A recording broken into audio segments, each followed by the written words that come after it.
வணக்கம் viewers, welcome back. Deals தூக்கிட்டு வந்துட்டீங்களாண்ணே. So நம்ம இன்னைக்கு பார்க்க போகிறது என்ன அப்படின்னு பார்த்தீங்கன்னு வைங்களேன், ஃப்ளிப்கார்ட் ஆப்பை மட்டும் நம்ம பார்ப்போம். அதில் தான் மெயினாக இப்போ நிறைய விஷயங்கள் அன்லாக் ஆகிருக்கு. ஸோ அதான் பார்க்க போகிறோம்னு வச்சுக்கோங்க. பிரிக்கெல்லாம் பிரேக் பண்ணிட்டு வருதுங்க. நோ டேர்ம்ஸ் அண்ட் கண்டிஷன்ஸ் அப்ளைடா. நம்ப முடியாது இவனை. What you see is what you பேயா. ரைட்டு. இவன் என்ன சொல்ல வரானா, இதுக்கு முன்னாடி இப்போ பாரு எக்ஸ்சேஞ்சும் கார்டு ஆஃபரையும் வச்சு தான் வந்து ஒரு ப்ரைஸிங்கை போடுவான் இல்லையா. ஸோ அப்படிலாம் இல்லை, உங்களுக்கு செம்ம ப்ரைஸ் அப்படின்னு சொல்லியிருக்காங்க. த பிக்கஸ்ட் ரிவீல் அப்படின்னு போட்டு 2025 இதை தாண்டி வேறு ஏதாவது பெரிய ரிவீல் இருந்தால் பார்க்கலாம்டா அப்படின்ற மாதிரி என்னன்னா ஐஃபோனுக்கு ஃப்ளிப்கார்ட்டில். ஸோ ஃபர்ஸ்ட் என்னன்னா, your dream iPhone at a price you can't even dream of. First of all, உங்கள் எத்தனை பேருக்கு வந்து ஐஃபோன் ஒரு ட்ரீமாக இருக்குது அப்படிங்கிறத நான் தெரிஞ்சுக்கணும்னு ரொம்ப ஆர்வமாக இருக்கேன். அப்படி என்னங்க ஃபோன் மேலே ட்ரீமு அப்படின்னு நீங்கள் சில சமயங்களில் கேள்வி கேட்கலாம். பட் இந்த மாதிரியான ஒரு சில அட்ராக்டிவான வார்த்தைகளை வச்சு தான் ஃபோன் விற்க முடியும். ஸோ அதனால தான் சொல்கிறாங்க. சரி, ஐஃபோன் 16 ப்ரோ இது வந்து நிஜமாவே கிரேசியான ஒரு ப்ரைஸ் தான். இப்போ 69,999 ரூபாய்க்கு இது கிடைக்க போகுது. அது மட்டும் இல்லாமல் இது 75,000 ரூபாய் கிடைக்குது அப்படின்னு வச்சுப்போம்.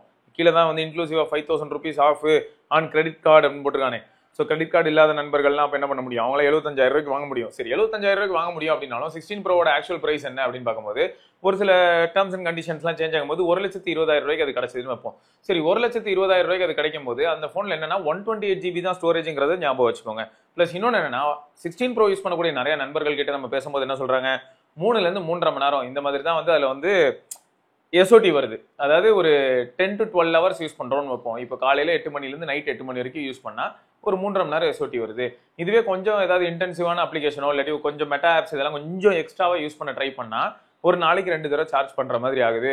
இது வந்து 16 ப்ரோவோட யதார்த்தம். பட் ரொம்ப கேஷுவல் யூஸர், ரொம்பவே கேஷுவலாக யூஸ் பண்ணுவேன், நிறைய அப்ளிகேஷன்ஸ்லாம் வச்சிருக்க மாட்டேன்.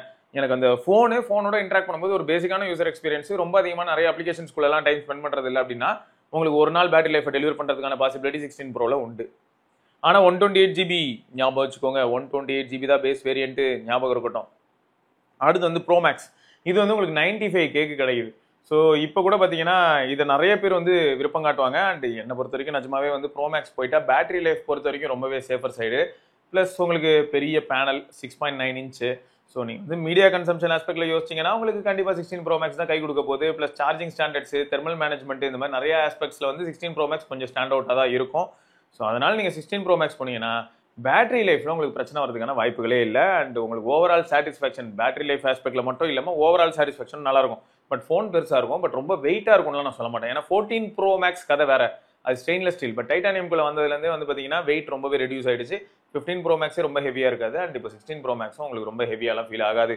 பேட்டரி லைஃப், கேமரா, 16 ப்ரோக்கும் 16 ப்ரோ மேக்ஸுக்கும் கேமராலாம் பெரிய டிஃப்ரென்ஸ்லாம் எதுவுமே கிடையாது.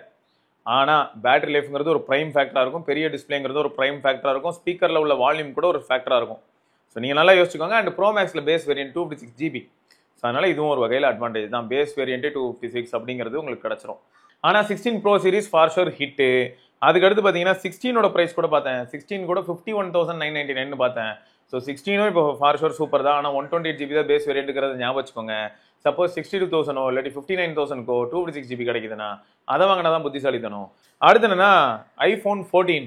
ஐஃபோன் 14 எப்படிப்பட்ட ஒரு டிவைஸ் அப்படின்னு கேட்டிங்கன்னா A15 அப்படிங்கிற சிப்போட இருக்கும். என்ன ப்ரோ அந்த A15 எவ்வளோ அழுத்துறீங்க அப்படின்னா, ஐஃபோன் 13 ஞாபகம் இருக்கா? ஸோ அந்த 13 சீரீஸ்ல இருந்த அதே சிப்பு தான் உங்களுக்கு 14லையும் இருக்கும். 14ல அவங்க என்ன கொடுத்தாங்க அப்படின்னு பார்த்தீங்கன்னா, இந்த இடத்துல இருந்து அவங்க வித்தியாசம் கிரியேட் பண்ண ட்ரை பண்ணாங்க. அதாவது 14 சீரீஸ்ல 14 ப்ளஸ்ல A15 சிப் தான் இருக்குமா, போன வருஷம் சிப்பு. ஆனால் 14 ப்ரோ மேக்ஸில் வந்து பார்த்தீங்கன்னா புது சிப் இருக்குமா, A16. ஸோ இந்த மாதிரி ஒரு சில கோளாறுலாம் அந்த டைமில் தான் அவங்க ட்ரை பண்ணாங்க. இப்போ இந்த 14ல என்ன கிடைக்குது, ஒரு 13 யூசரு 14ல அப்கிரேட் ஆவேனா, ஒரு 13 தான் 14. ஆனால் 14ல ஆக்ஷன் வீடியோ அப்படின்னு ஒன்று கிடைக்கும். இதை நம்ம அப்போ கேள்வியாக கேட்டிருப்போம். ஆப்பில் சட்டையை பிடிக்காத அளவுக்கு நிறைய கேள்விகள் அப்போ கேட்டிருப்போம். என்னன்னா A13க்கும் அதாவது ஐஃபோன் 13க்கும் ஐஃபோன் 14க்கும் வித்தியாசமே இல்லை, ரெண்டுத்துலேயும் ஒரே சிப் தானடா இருக்கு. அப்புறம் அந்த ஆக்ஷன் வீடியோ கொடுத்தாதான் என்ன, ஆனால் கொடுக்க மாட்டாங்க. இந்த மாதிரி ஒரு சில கோளாறான விஷயம் பண்ணி வச்சிருப்பாங்க. ஸோ இப்போ ஆக்ஷன் வீடியோ மோட் வந்து உண்டு இதில்.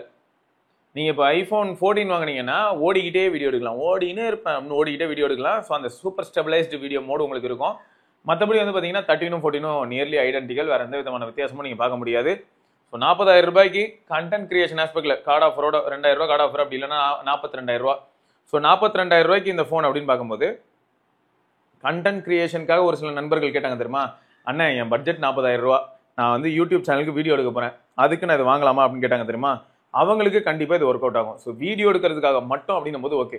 ஆனால் இந்த 14 சீரீஸில் ஒரே ஒரு பிரச்சனை இருக்குங்க. என்னென்ன இவ்வளோ தூரம் சொல்லிவிட்டு அப்புறம் பிரச்சனைன்னு சொல்கிறேன். ஆமாம், பேஸ் வேரியண்ட்ல எப்பயுமே பேட்டரி நிற்காதுங்கிறது உங்க எல்லாருக்கும் தெரியும். அதனால நான் அதை பற்றி திரும்ப திரும்ப ஸ்ட்ரெஸ் பண்ணணும்னு அவசியம் இல்லை. ப்ளஸ் இந்த பேஸ் வேரியண்ட் உங்களுக்கு தெரியும் 128 GB தான் இருக்க போகுது. இங்கே ப்ராப்ளம் என்னன்னா ஃபோக்கஸ் ஹண்டிங் இஷ்யூ அப்படிங்கிற ஒரு விஷயமும் ஆப்பிளோட அந்த டேப் டு ஃபோக்கஸ் அல்காரிதமும் கொஞ்சம் பெயின்ஃபுல்லாக இருக்கும். ஸோ வீடியோ எடுக்கிறதுக்காக நீங்கள் ரியர் கேமரா யூஸ் பண்ண போறீங்க, ஒரு சப்ஜெக்ட் வந்து நீங்கள் ஃபோக்கஸ் பண்ணுறீங்க அப்படின்னும் போது வியூ ஃபைண்டரில் ஒரு தடவை டேப் பண்ணிட்டீங்கன்னா அந்த சப்ஜெக்ட் அது ஃபோக்கஸ் பண்ணிடும். சப்ஜெக்டை மூவ் பண்ணீங்கன்னா அவுட் ஆஃப் ஃபோக்கஸ் போகும். ஸோ ஃபோக்கஸ் வந்து அந்த பர்டிகுலர் பாயிண்ட்டுக்கு அலைன் ஆகிடும். ஸோ இது வந்து கொஞ்சம் அனாயிங்காக இருக்கும். சில சமயங்கள் வந்து ஃபோக்கஸ் சரியா ஆகாத மாதிரி இப்படி முன்னும் பின்னும் போயிட்டு வருமா, கொஞ்சம் இரிட்டேட் ஆகிடும். இந்த பிரச்சனையெல்லாம் நாங்கள் 14+ ஃபேஸ் பண்ணோம். ஸோ அதனால தான் 14லையும் சொல்கிறேன். 14+ பிரச்சனை இருக்குன்னா 14ல் இருக்காது அப்படின்னு சொல்ல முடியுமா? ஸோ அதனால இது மட்டும் கொஞ்சம் அலர்ட்டாக வச்சுக்கோங்க. மற்றபடி நீங்கள் vlogging ஆஸ்பெக்ட்ல வெளியில் எங்கேயா போகும்போதெல்லாம் வீடியோ எடுக்க போகிறேன் அப்படின்னு சொன்னீங்கன்னா உங்களுக்கு பிரச்சனைகள் எதுவும் பெருசாக இருக்க போகிறது இல்லை. அண்ட் வீடியோ குவாலிட்டி அல்டிமேட்டாக இருக்கும். ஸோ இது எல்லாமே பாசிட்டிவ் சைட்ஸ். அண்ட் அதே சமயம் ஞாபகம் இருக்கட்டும் இது எல்லாமே. அண்ட் இன்னொன்று என்னன்னா இந்த 15 and 16 சீரீஸில் தான் டைப் சி, 14 வாங்க போகிறது இருந்தால் லைட்னிங், அதுவும் ஞாபகம் இருக்கட்டும். ஸோ இது எல்லாமே வந்து ஐஃபோனுக்கு இருக்கக்கூடிய டீல். 16 பற்றியும் சொல்லிட்டேன், ஞாபகம் இருக்கட்டும். 16 உங்களுக்கு வந்து 52,000 ரூபாய் கிடைக்குதுன்னு போட்டிருக்காங்க. ஸோ அது வந்து ஓரளவுக்கு நல்ல ப்ரைஸ் தான். ஸோ அதையும் ஞாபகம் வச்சுக்கோங்க. அண்ட் A18 சிப் இருக்கிறனால ஆப்பிள் இன்டெலிஜென்ஸ் அது வருது வரல அது வேற விஷயம். ஸோ அந்த ஒரு டோரும் அன்லாக் ஆகுது. அண்ட் ஓவராலாக ஒரு லேட்டஸ்ட் ஐஃபோனுங்கிற ஒரு ஃபீல் கிடைக்கும். அண்ட் இந்த 16 சீரீஸ் 16 and 16 Pro அதுவும் முக்கியமாக 16 ரொம்பவே லைட் வெயிட்டாகவும் காம்பேக்டான ஒரு ஃபீலையும் டெலிவர் பண்ணிடும். ஸோ இது வந்து ஃபார் ஐஃபோன். இப்போ அடுத்து யார் அப்படின்னு பார்த்தீங்கன்னா கோகுல் பிக்சல். இங்கே என்ன ஹைலைட்னா இப்போ நம்ம பார்க்க போகிற 2 பிராண்டுமே யூஎஸ் சென்ட்ரிக். அண்ட் இதுக்கு ரிலேட்டடாக ஒரு பாட்காஸ்ட் ரெக்கார்ட் பண்ணியிருக்கேன். கண்டிப்பாக இந்த வீடியோ வரும். அதில் நிறைய நாங்கள் ஒரு சில விஷயங்கள் பேசியிருப்போம். ரொம்ப முக்கியமான இன்ஃபர்மேஷன் மாதிரி தான் தெரியுது. அதனால தான் நான் இப்போ சொல்கிறேன். அந்த பாட்காஸ்ட் பார்த்தீங்கன்னா உங்களுக்கு இன்னும் நிறைய விஷயங்கள் புரியும். யாருக்காக பண்ணுறாங்கன்னா யூஎஸ்ல இருக்கிறவங்களுக்கு. ஆனால் பண்ணுறது எங்கே அப்படின்னு கேட்டால் maybe plant, assembly unit, manufacturing facilities இது எல்லாமே இந்தியாலையும் சைனாலையும் இருக்குன்னு நம்ம சொல்லலாம். ஆனால் அவங்க எண்ட் ரிசல்ட்டு வர ப்ராடக்ட்டை யார் கையில் போய் ஹேண்ட் ஓவர் பண்ண போகிறாங்க அப்படின்னா யூஎஸ் சிட்டிசன்ஸ்க்காக தான் பண்ணுறாங்கிறத மறந்துடாதீங்க. நீங்கள் நிறைய விஷயங்களை வந்து ஈவெண்ட்டில் பார்த்துட்டு அது எல்லாமே டிவைஸில் இருக்குமான்னு கேட்டால் ஒரு சில விஷயங்கள்லாம் யூஎஸ்க்கு மட்டும் தான் இருக்கும். ஸோ அதையும் நம்ம ஞாபகம் வச்சுக்கணும். ஆப்பிளில் இன்டெலிஜென்ஸ் ஆஸ்பெக்டில் பார்த்தா அது குளோபலாகவே இருக்காது, அது வேற விஷயம். சரி, ஓகே. இப்போ வந்து என்னென்னா சேல் ப்ரைஸ் ரிவீல்டு அப்படின்னு போட்டிருக்காங்களா. பிக்சல் 9 வந்து ஆஃபர் இல்லாமல் 38,000 பார்த்தேன். அதாவது card offer and exchange bonus add பண்ணாமல் 38,000. ஸோ இங்கேயும் இப்போ வீடியோ விளாக் இந்த மாதிரி எடுக்கிறது அந்த பிக்சல் 9 ஸ்கோர் பண்ணும். பட் இதுவே வந்து நீங்கள் ஸ்டாட்டிக்காக வச்சு எடுக்கிறது அந்த பிக்சலில் பிரச்சனை இருக்குங்கிறத மல்டிபிள் டைம்ஸ் நான் சொல்லிட்டேன். ஃப்ரண்ட் கேமரா வச்சு இப்போ நான் நின்று எடுக்கிறேன் இல்லையா, இந்த மாதிரி வீடியோ எடுக்கலான்னு பார்த்தா என்ன பண்ணணும்னா சில சமயங்கள் இந்த பின்னாடி இருக்கக்கூடிய செவரெல்லாம் ஃபோக்கஸ் பண்ணி அதை வந்து ஹைலைட் பண்ணி காமிச்சிடும். ஸோ நான் கொஞ்சம் அவுட் ஆஃப் ஃபோக்கஸில் இருக்கிற மாதிரி இருக்கும். ஸோ இந்த பிரச்சனை வந்து எப்பயுமே பிக்சலில் இருக்குது. நான் பிக்சல் 7 சீரீஸ்லேருந்தே பார்த்துட்டு இருக்கேன். இந்த பிரச்சனை வந்து கண்டினியூ ஆகிட்டு தான் இருக்குது. அது கொஞ்சம் அவங்க சரி பண்ணாங்கன்னா நல்லாயிருக்கும். பட் நம்ம இதுவே ஸ்டாட்டிக்காக இல்லாமல் கொஞ்சம் வாபுல் ஆகிற மாதிரியோ, இப்போ ரீசெண்டாக நான் வந்து ஒரு vlog வீடியோ ஒன்று போட்டிருப்பேன். பிக்சல் 10 ப்ரோவில் எடுத்தது. இதே கேரக்டரிஸ்டிக்ஸ் தான் 8 ப்ரோலையும் இருந்தது, இதே கேரக்டரிஸ்டிக்ஸ் தான் 9 ப்ரோலையும் கூட இருந்தது. என்ன சொல்கிறேன்னா ஒரு ட்ரைபாட்ல வச்சு ஃப்ரண்ட் கேமராவில் வச்சு எடுத்தா செவரை ஃபோக்கஸ் பண்ண ட்ரை பண்ணும். பட் நாங்கள் vlog மாதிரி எடுக்கும்போது என்ன ஆயிடுச்சு, ஒரு காரில் அதுவும் மூவ் ஆகிட்டே இருக்குது, ரொம்ப ஸ்டேபிளாக இல்லை, ஒரு ஸ்டாண்டில் வச்சிருக்கேன், ஷேக் ஆகிட்டே இருக்குன்னும் போது ஃபோக்கஸ் நச்சுன்னு இருந்தது, வேற லெவலில் இருந்தது. ஏன்னா ஆல்ரெடி வந்து அது ரொம்ப ஒரு மாதிரி அன்ஸ்டேபிள் என்வரான்மெண்ட் இருந்தது. ஸ்டேபிளான ஒரு என்வரான்மெண்ட் கொடுத்தாதான் இது அன்ஸ்டேபிளாக பிஹேவ் பண்ணுது. இந்த விஷயம் வந்து நான் இப்போ சொல்லிடுறேன் மொத்தம். ஸோ நான் ட்ரைபாட்ல வச்சு எடுக்க போகிறேன் அப்படிங்கிறவங்களுக்கு வந்து ப்ரோ சீரிஸ் போனால் அட்லீஸ்ட் ப்ரோ கண்ட்ரோல்ஸ் கிடைக்கும். ப்ரோ கண்ட்ரோல்ஸ் கிடைக்கிறனால என்ன ஆகும்னா நான் ரியர் கேமரா வச்சிடலாம். இப்போ கூட நான் 16+ ரியர் கேமரா வச்சு தான் எடுத்துக்கிட்டு இருக்கேன். 16+, ஆமாம் கரெக்ட், 16+க்கு அவங்க ஆஃபர் எதுவுமே காட்டின மாதிரியே தெரியல. Last plus from apple 14+, 15+, 16+. So ஆகும்போது இந்த டிவைஸ் எப்படின்னா இப்போ நான் அந்த ப்ளஸில் ரியர் கேமரா வச்சு எடுத்துட்டு இருக்கேன்ல, அந்த மாதிரி நீங்கள் bro model 9 Pro, 8 Pro, 10 Pro rear camera வச்சு எடுத்தா நான் என்ன பண்ணலாம்னா ஃபர்ஸ்ட் அந்த சைடு போயிட்டு இங்கே யாராவது நிற்க சொல்லிட்டு நான் வந்து ஃபோக்கஸ் வந்து அட்ஜஸ்ட் பண்ணலாம். கரெக்டாக இங்கே இருக்கிற ஆளை மட்டும் ஃபோக்கஸ் பண்ணணும்னு சொல்லி மேனுவலாக ஃபோக்கஸ் லாக் பண்ணிட்டு வரலாம். லாக் ஆகிடுச்சுன்னா அவ்வளோதான் முடிஞ்சிச்சு. அதுக்கப்புறம் நான் இந்த டிஸ்டன்ஸில் நான் இந்த பக்கம் போனாலும் சரி, இந்த பக்கம் போனாலும் சரி, இங்கே நின்னாலும் சரி, என் மேலே தான் ஃபோக்கஸ் இருக்கும், வேறு எங்கேயுமே அது வந்து ஸ்விட்சே ஆகாது. ஸோ அந்த ஒரு அட்வான்டேஜை வந்து நம்ம என்ஜாய் பண்ண முடியும். அதனால் ப்ரோ மாடலில் என்ஜாய் பண்ணலாம், அந்த ப்ரோ ஆப்ஷன்ஸ் போயிட்டு. ஸோ அதையும் இந்த இடத்துல சொல்லிடுறேன். ஸோ 9 வந்து ஃபார் ஷோர் பேட்டரி பேக்கப் ஆஸ்பெக்ட்ல, ஏன்னா நிறைய பேர் வந்து பிக்சல் 9 S24 கேட்குறாங்க.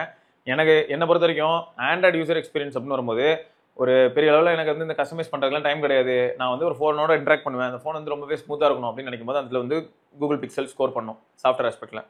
அடுத்து என்னன்னா பேட்டரி லைஃப், S24ஓட பிக்சல் 9ஓட பேட்டரி லைஃப் நல்லாயிருக்கும். ஸோ இந்த 2 இடத்துல சாலிடாக ஸ்கோர் பண்ணோம். இதை தாண்டி வந்து பிரைமரி சென்சரில் ஓரளவுக்கு நல்லா ஸ்கோர் பண்ணும் பிக்சல். ஸோ அதுவும் கண்டிப்பாக நம்ம சொல்லி தான் ஆகணும். பிரைமரி சென்சார் அப்புறம் லோ லைட்டில் வந்து சில சமயங்களில் இருக்கக்கூடிய ஃபோட்டோகிராஃபி ஆஸ்பெக்டில் பார்த்தாலும் சரி, S24 சென்சார்ஸ்லாம் ரொம்ப குட்டிங்கிறனால கொஞ்சம் இன்ஃபீரியராக ஃபீல் ஆகும். ஸோ அந்த இடத்துலலாம் கண்டிப்பாக கூகுள் பிக்சல் வந்து ஸ்கோர் பண்ணோம். அண்ட் ஃப்ரண்ட் கேமராலையும் கூட பார்த்தீங்கன்னா நீங்கள் ஸ்க்ரீன் ஃப்ளாஷ் வச்சே கூகுள் பிக்சலில் நல்ல செல்ஃபி எடுக்கலாம் இருட்டான இடத்துலையும். ஸோ இது எல்லாமே வந்து பிக்சல் ஸ்கோர் பண்ணக்கூடிய ஏரியாஸ். ஸோ அதை நான் சொல்லிடுறேன். மற்றபடி உங்களுக்கு கஸ்டமைசேஷன்லாம் ரொம்ப அதிகமாக வேணும், இன்னும் கொஞ்சம் காம்பாக்டாக இருக்கணும், இன்னும் கொஞ்சம் லைட் வெயிட்டாக இருக்கணும், இந்த மாதிரியான ஒரு சில பாயிண்ட்ஸ்லாம் எடுத்தீங்கன்னா S24 ஸ்கோர் பண்ணும். அதுலேயும் ஸ்னாப்ட்ராகன் மாடல் கிடைக்குது ப்ரோ. ஸ்னாப்ட்ராகன் மாடல் எனக்கு பிடிக்கும் ப்ரோ. ஏன்னா 10 G4 வாங்கினா G4ல வந்து எப்படியா இருந்தாலும் இந்த எக்ஸினாஸ் மாதிரியான இது போன மாடல் தான் இருக்கும். ஸோ அதை கம்பேர் பண்ணும்போது எனக்கு ஸ்னாப்ட்ராகன் பெட்டராக இருக்குமே அப்படின்னு உங்களுக்கு தோணுச்சுன்னா ஒரு சின்ன எட்ஜ் தாங்க. மறுபடியும் நான் சொல்கிறேன், ஒரு சின்ன எட்ஜ் வந்து எப்பயுமே ஸ்னாப்ட்ராகனுக்கு கிடைக்கும். அதான் உண்மை. ஸோ 9 Pro Fold தெரியல எவ்வளோ பேர் வந்து 9 Pro Fold மேலே இன்ட்ரெஸ்ட் காட்ட போகிறாங்கன்னு. பட் அது வந்து உண்மையை சொல்ல போனால் பிக்சல் சைடில் வந்து எந்தூசியாஸ் பேஸ்ட் டிவைஸ்னால் அது வந்து ஃபோல்டு தான் சொல்லி ஆகணும். ஸோ ஃபோல்டு வந்து உங்களுக்கு 1 lakh கிடைக்கும்.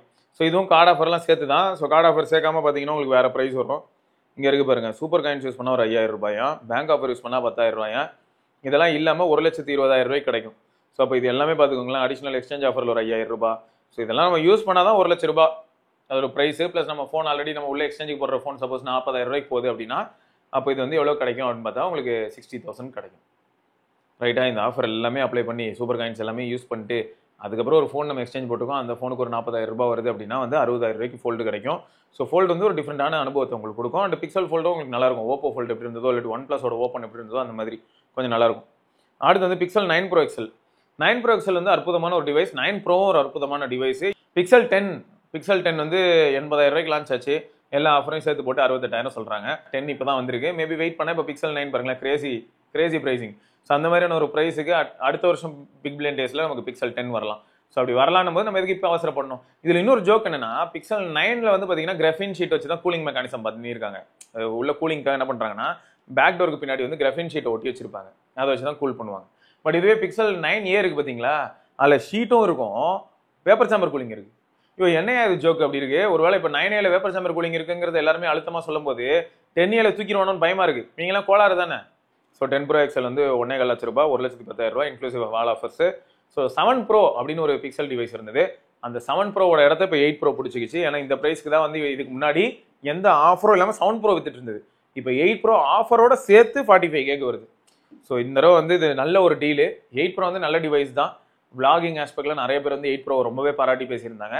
நம்ம தமிழ்நாட்டிலே இருக்கட்டும் இல்லாட்டி இந்தியாவிலேயே இருக்கக்கூடிய கிரியேட்டர்ஸ் யாரெல்லாம் விளாக் அவுட்டோர் ஆக்டிவிட்டிஸ் மாதிரியான விளாக், அவுட்டோர் ட்ரெக்கிங் மாதிரியான விளாக்லாம் எடுக்கிறாங்களோ அவங்களாம் 8 Pro யூஸ் பண்ணும்போது ரொம்பவே சூப்பராக இருக்குன்னு சொல்லி ரிப்போர்ட் பண்ணியிருந்தாங்க. So 8 Pro is also well capable. அடுத்து இப்போ இங்கே தான் என்னன்னு பார்த்தீங்கன்னா 41,000 42,000 வந்து பிக்சல் 9A வருதுன்னு வைப்போமே. ஸோ 9A போகிறதா இருந்தால் எப்படி இருக்கும்னா சென்சார் சைஸ் வந்து கொஞ்சம் குட்டி. 9ஓட சென்சார் சைஸ் குட்டி, ஆனால் 9 தான் வந்து 9Aயோட சீப்பு, அது கம்மி ரேட்டு.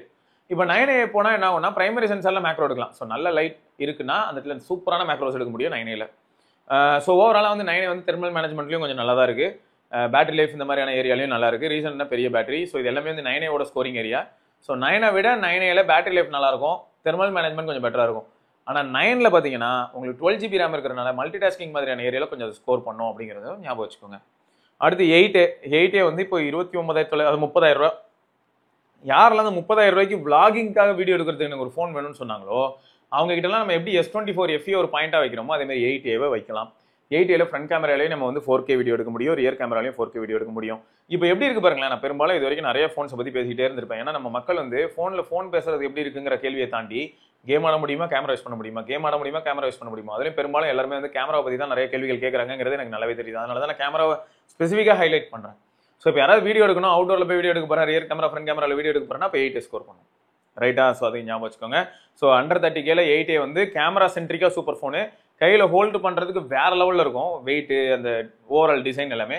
என்ன பெசல்ஸ் ரொம்ப பெருசாக இருக்கும், அது ஒன்று தான் அசிங்கமாக இருக்குமே தவிர, பட் கையில் பிடிக்கிறதுக்கு அல்டி டிவைஸ் 8Aவும் சூப்பர் டிசைன்.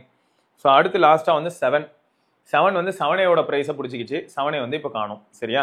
ஸோ 7 வந்து எப்படின்னா அதுவும் நல்ல டிவைஸ் தான். உங்களுக்கு வந்து 90 Hz ரெஃப்ரெஷ் ரேட் இருக்கும். மற்ற இது வரைக்கும் நம்ம பார்த்த எல்லா டிவைஸுமே 120 Hz ரெஃப்ரெஷ் ரேட்டு. பட் பிக்சலில் 90 Hzங்கிறது ஒரு மேட்டரே கிடையாது. 60 Hz டிவைஸே பிக்சலில் சில சமயங்களில் நல்லாவே ஸ்மூத்தாகவே ஃபீல் ஆகும். எக்ஸாம்பிளுக்கு சொல்லணும்னா 6A மாதிரியான டிவைஸே வந்து இப்போ மெட்டீரியல் 3 எக்ஸ்பிரசிவ் போட்டதுக்கப்புறம் ஸ்மூத்னஸ் ஆஸ்பெக்டில் நல்லா இருக்குது அப்படின்ற மாதிரியான ஃபீட்பேக்ஸ் நான் பார்க்க முடியுது. ஸோ அதனால் வந்து 90 Hz இருக்கிறனால பிக்சல் 7 செம ஸ்மூத்தாக தான் இருக்கும். பட் என்ன, இந்த பிக்சல் 7 சீரிஸில் ஒரு பிரச்சனை இருக்குது. அதை பற்றி நம்ம இதுக்கு முன்னாடியும் ஒரு சில வீடியோஸில் பேசியிருப்பாங்கன்னா CPU ரீபாலிங் ஒரு சிலருக்கு ஆகலாம். தெர்மலி ரொம்ப ஆக்டிவ் ஆகி ரொம்பவே சூடாகி சில 1 வருஷம் 1.5 வருஷம் தொடர்ந்து வந்து ஹீட்லேயே இருந்ததுன்னு வைங்களேன், சிபி ரீபாலிங் இஷ்யூ வரலாம். ஸோ ஃபோன் வந்து பூட் லூப்ல போகும், கூகுள்னு வரும், கூகுள்னு வந்து ஆஃப் ஆகிட்டே இருக்கும். ஸோ இந்த பிரச்சனை காரணம் என்னன்னா சிபி ரீபாலிங் தான். ஸோ கடையில் கொடுத்து ஒரு 4000 அந்த மாதிரி செலவு பண்ணோம்னா நம்ம சிபி ரீபால் பண்ணி கொடுப்பாங்க. அதுக்கப்புறம் என்ன ஆகிடும்னா உங்களுக்கு டிவைஸ் ஒர்க் ஆகும். பட் இந்த பிரச்சனை வந்து இதில் இருக்குது. ரைட்டுங்க. ஸோ இதெல்லாம் தான் டிவைஸு. ஸோ நான் எப்பயும் சொல்கிறது தான், நமக்கு தேவை இருக்குது அப்படின்னா தாராளமாக டிவைசஸ் வாங்கலாம். பட் தேவை இல்லாமல் நம்ம போய் உள்ளே இறங்கணும்னு வைங்களேன், ஏதோ ஒரு வகையில் எங்கேயோ ஏமாந்த மாதிரி ஒரு ஃபீல் வரும். ஸோ அந்த ஃபீல் உங்களுக்குலாம் வரக்கூடாதுன்னு நான் நம்புறேன். ரைட்டா? ஓகேங்க. ஸோ தொடர்ந்து நம்ம இன்னொரு பதிவில் சந்திப்பா இருக்கும். சிவபரணி பார்க்கலாம். பாய்.